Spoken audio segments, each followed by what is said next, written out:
But we will dig more deeper, you know. तो ये जो चीजें हैं वो थोड़ी बहुत छोटी मोटी चीजें हैं, कोई खास बदलाव नहीं है इसमें। You have already learn in your 9th class and so. But मेरा जो इंटरेस्ट है फिजिक्स में, यू नो, ये जो वर्क एनर्जी थ्योरम हमने डिराइव किया, that is the most powerful equation we have right now. F into dx gives you kinetic energy, maybe B to kinetic energy, change in kinetic energy. But मैं अभी भी इसमें कोई खास देखता नहीं हूं। बिकॉज क्यों खास नहीं देखता हूं? It has derived from this simple equation F is equal to ma। हमने तो कुछ नहीं किया और हमें क्या मिल गया? Work energy theorem. बट मैंने सिर्फ एक चीज कहा कि जो फोर्सेस हैं वो that is the function of position. तो भाई इसमें क्या है, मैंने चेंज कर दिया, then you will find something. बात यहां इंटरेस्टिंग होती है बहुत ज्यादा कि सपोज तुम्हारे पास कोई सिचुएशन आ गया जहां पे न्यूटन्स लॉ वैलिड नहीं है। There can be situation where Newton's law is not valid. तब क्या करोगे? न्यूटन्स लॉ वैलिड नहीं होने का मतलब F is equal to ma तुम अब लिख नहीं सकते हो। जब हम F is equal to ma नहीं लिख सकते हैं तो ये जो हमारी वर्क एनर्जी थ्योरम है वो तो खत्म हो गई। फिर वो हम ऐसा कर नहीं सकते हैं कुछ। Now we are entering in some kind of physics, let's say we are entering in atomic world.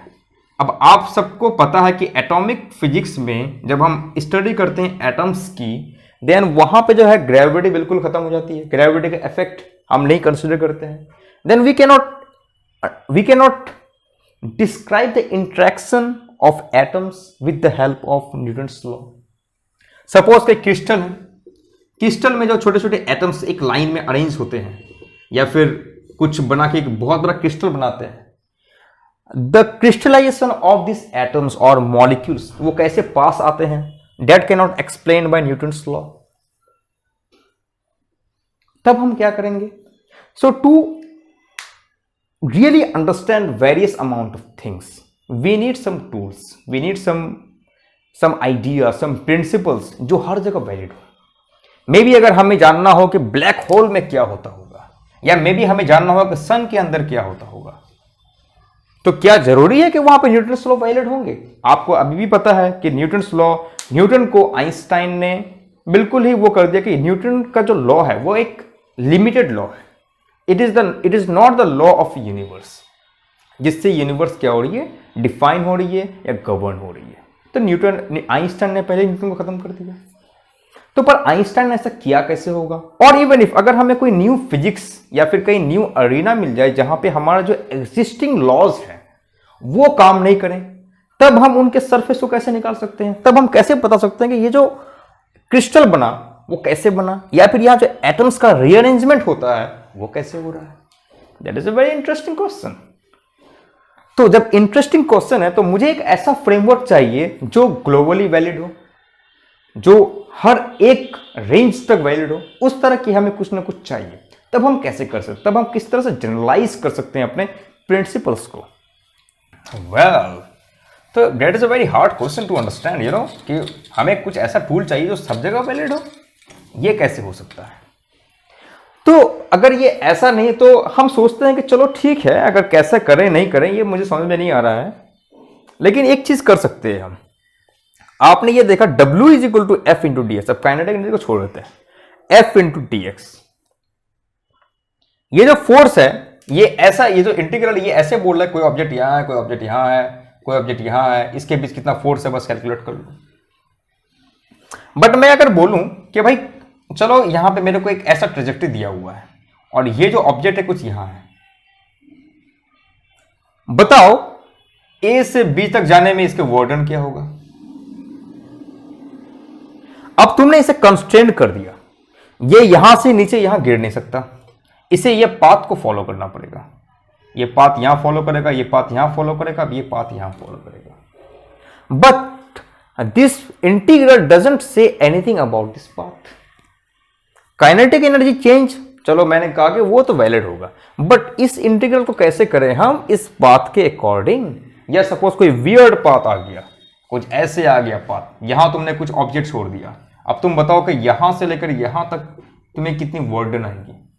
What's the work done? It's completely different. Oh God, ये कैसे मैं करूं? तो इसे करने के लिए अब हम क्या करेंगे? सोचो हम क्या कर सकते हैं।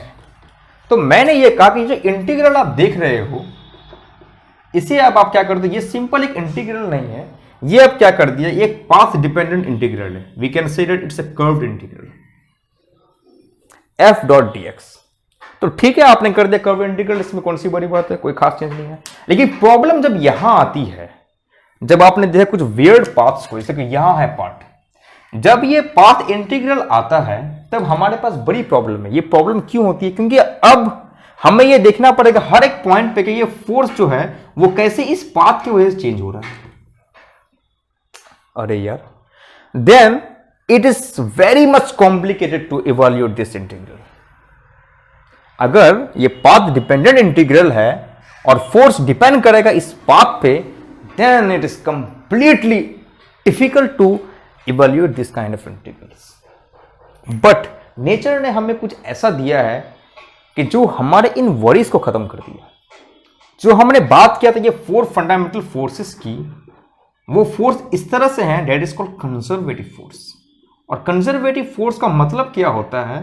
The meaning of conservative force is that ये जो फोर्स है, कोई पार्टिकल अगर किसी कर्व पे मूव कर रहा है तो it is independent of this curve. ये जो पाथ है जो इसने आपने डिफाइन कर रखा है, that is completely independent of this. और ये जो डिपेंड करेगा वो डिपेंड करेगा किस पे? सिर्फ एंड पॉइंट्स पे, कहां से कहां तक आपको फिगर आउट करना है। Wow, that is completely amazing कि ये जो फोर्स हमने किया, ये क्या ऐसा है जो डिपेंड नहीं करेगा किस पे? पाथ पे। यानी कि फोर्स अगर मेरा mg है तो हमें ये देखना नहीं पड़ेगा कि यहां कितना है, यहां कितना है, बस ये mg लगा दो बस। और यहां देख लो कि ये यहां से यहां कितना है, ये यहां से यहां कितना है, that's all. You don't have to care about this thing। अगर इसमें कोई फ्रिक्शन नहीं हो तो now absent is friction is my absent। तो f into dx, f is equal to mg dx, बस देख लो dx मतलब कि ऊपर से देख लो कितना है, बस ये है। तो जो हमारे जो यूनिवर्स ने हमें दिया है कि चलो तुम्हारी जो सिंपल खोपड़ी है वो अगर तुम इतनी कॉम्प्लिकेटेड चीजें नहीं कर सकते हो, तो तुम्हें मैंने क्या दिया? तुम्हें एक बूंद दिया कि चलो भाई जितने भी फोर्सेस हैं उनका नेचर क्या है? वो कंजर्वेटिव फोर्स है, दे डजंट डिपेंड ऑन पाथ। तो एक चीज आ गया, कंजर्वेटिव फोर्स क्या होते हैं? That are not path dependent, they only depends on some end points. और यहां से एक बहुत इंटरेस्टिंग चीज शुरू होती है जो मैं अभी नहीं बताऊंगा, we will talk about later in higher level. जब मैं कॉलेज फिजिक्स को भी इंट्रोड्यूस करूंगा तब मैं उसके बारे में बात करूंगा कि वो चीजें कैसी होती है। Right now we can say that जो फोर्स है वो क्या? कंजर्वेटिव है। और जब अगर फोर्स मेरी कंजर्वेटिव हो जाए then we don't have to care about this path integral. जब ये हमारे पास आ जाता है कि हमें पाथ को नहीं करना है, तब हम ये क्या कहेंगे कि ये कर्व तो है f dot dx, but it's not this path dependent, may be RA to RB है। और यहां आ गई फाइनल KB माइनस K। अब एक चीज मैं बता रहा हूं बहुत इंटरेस्टिंग है, ध्यान सुनना। जब ये पाथ इंडिपेंडेंट नहीं है तो मैं सीधे लिख सकता हूं RA RB, आप चाहे कोई भी कर्व क्यों ना हो, f into dx, and this is nothing but a work done। तो when your force is conservative, this guy is, where I can say that कि अगर तुम इसको इवेल्यूट कर सको तो ऑब्वियसली हम इवेल्यूट कर लेंगे। और इवेल्यूट करने के बाद जैसे कि मैंने कहा mgx, तो x में क्या upper limit minus lower limit बढ़ा देंगे। तो मे बी ये क्या होगा, कोई एक फंक्शन देगा, मे बी कोई एक फंक्शन हमें मिल रहा है that will depend on RB and then that function also depend on RA।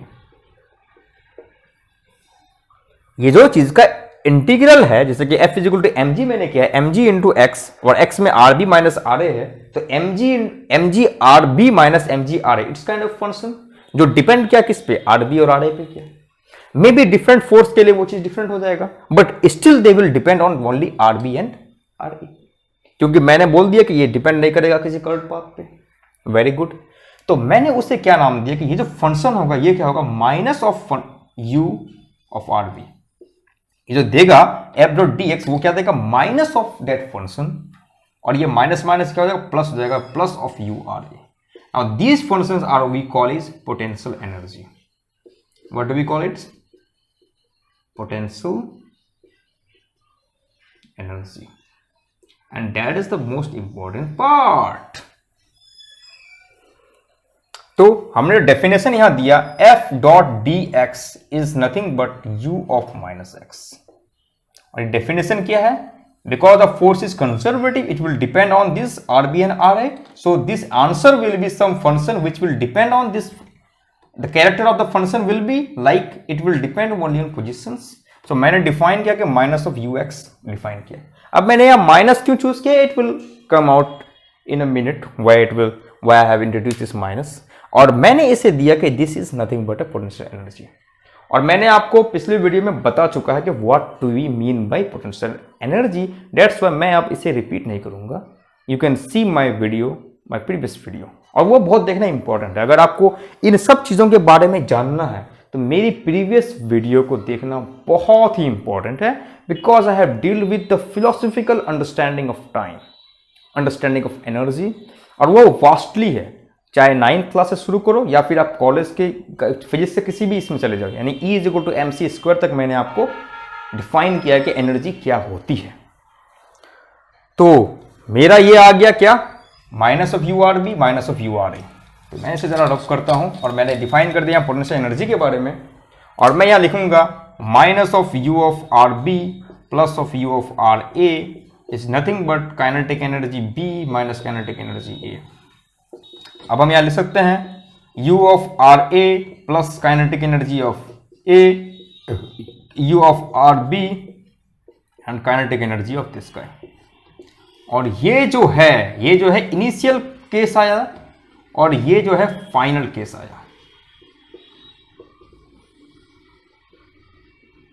So for conservative forces your initial potential energy plus kinetic energy will be something which will be same as kinetic energy plus potential energy of the system. और मैं इसको कह सकता हूं it's nothing but equal to the total energy. तो total energy जो system का होता है it is the sum of kinetic energy plus potential energy. और अगर फोर्स आपकी कंजर्वेटिव है then the system, जो सिस्टम होगा वो क्या होगा? प्रोड्यूस क्या करेगा? आपकी जो टोटल एनर्जी है वो क्या कांस्टेंट होगी, and that will be equal to U plus kinetic energy, nothing else. ये चीज बहुत इंटरेस्टिंग है काइनेटिक एनर्जी के साथ, और ये है it is called the conservation of energy. ऐसे कि मैंने पिछले वीडियो में बात किया था कि कंजर्वेशन ऑफ एनर्जी की यही फॉर्म होती है. इसकी इंटरेस्टिंग बात अब यहां क्या है कि यहां पे मैंने पिछली बार बताया था कंजर्वेशन ऑफ एनर्जी के बारे में इन डिटेल. चाहे आप अपनी बात कर लो, अपनी बायोलॉजी की बात कर लो, जो आपकी एनर्जी है वो भी क्या है? अगर सिस्टम की बात कर लो, यूनिवर्स प्लस आप प्लस अर्थ, या हमारे सोलर सिस्टम या हमारी गैलेक्सी की बात करें, तो the energy of that whole body is constant. या फिर मैंने ये क्या है, एक सिस्टम मैंने ऐसा बनाया इसमें ये ऑब्जेक्ट है, ये ऑब्जेक्ट है, और total energy of the system is constant. तो इसकी काइनेटिक एनर्जी जो भी हो, पोटेंशियल एनर्जी जो भी हो इन इनिशियल कंडीशन, और फाइनली इसकी काइनेटिक एनर्जी, पोटेंशियल एनर्जी जो भी हो उसकी, then it will be same as only E, it is constant. तो अगर मुझे क्रिस्टल के बारे में जानना हो जहां पे न्यूटन्स लॉ फॉलो नहीं होता, बट स्टिल जैसे मैंने कहा conservation of energy is valid, तो अगर मुझे मिल जाए कि what is the potential energy of those atoms and kinetic energy is nothing, it's always like half mv square, कि मास लेके आओ और v square, it will not change. तो हाफ mv स्क्वायर वहां लगाएंगे, पोटेंशियल एनर्जी हमें figure out करना पड़ेगा कि what is the potential energy, and there is a way to figure out this potentials. तो इफ आई डोंट नो, अब यहां इसकी चीजें देखो, if I don't know the nature of this force F dot D x, तो यहां क्या है कि F को जानना बहुत जरूरी है, but in several times we don't know the forces, कि कोई जो बॉडी में फोर्स क्या लग रहा है, but we can somehow figure out what is the potential, कि उन दोनों के बीच पोटेंशियल क्या होगा, या हम गेस कर सकते हैं पोटेंशियल्स के बारे में. If you know the potential and if you know the kinetic energy of the body, then we can easily apply the energy conservation law to any area of physics. चाहे आप atoms की बात करें, या आप हेवनली बॉडीज की बात करें, या ब्लैक होल्स की बात करें, या फिर आप न्यूट्रॉन स्टार्स की बात करें, या सन के अंदर की बात करें, जहां बात करना है, this energy conservation will follow everywhere. चाहे आपको डिस्कवर करना है इलेक्ट्रॉन्स या आपको डिस्कवर करना है कि प्रोटॉन्स किससे बना है, the energy conservation will always follow. That is the interesting thing about this energy conservation. इसके बारे में थोड़ा और डिटेल में हम बात करेंगे, क्यों, देखते हैं कैसे। एक मिनट जरा मैं देख लूं व्हाट इज द टाइम।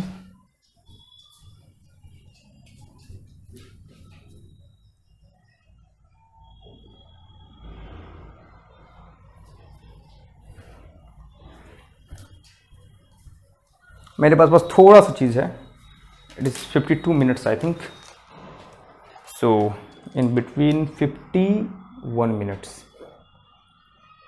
अभी जल्दी मैं ये करता हूँ, एक चीज़ को डिफाइन करता हूँ। तो ये रही मेरी कंजर्वेशन ऑफ एनर्जी, ठीक है। तो अब जैसे मैंने ये कहा एनर्जी के बारे में, E is equal to kinetic energy plus potential energy. तो काइनेटिक एनर्जी जो होती है वो क्या होती है, हाफ mv² होती है, और जो पोटेंशियल एनर्जी होती है वो डिपेंड करेगी कोई कोऑर्डिनेट पे, मे बी x पे।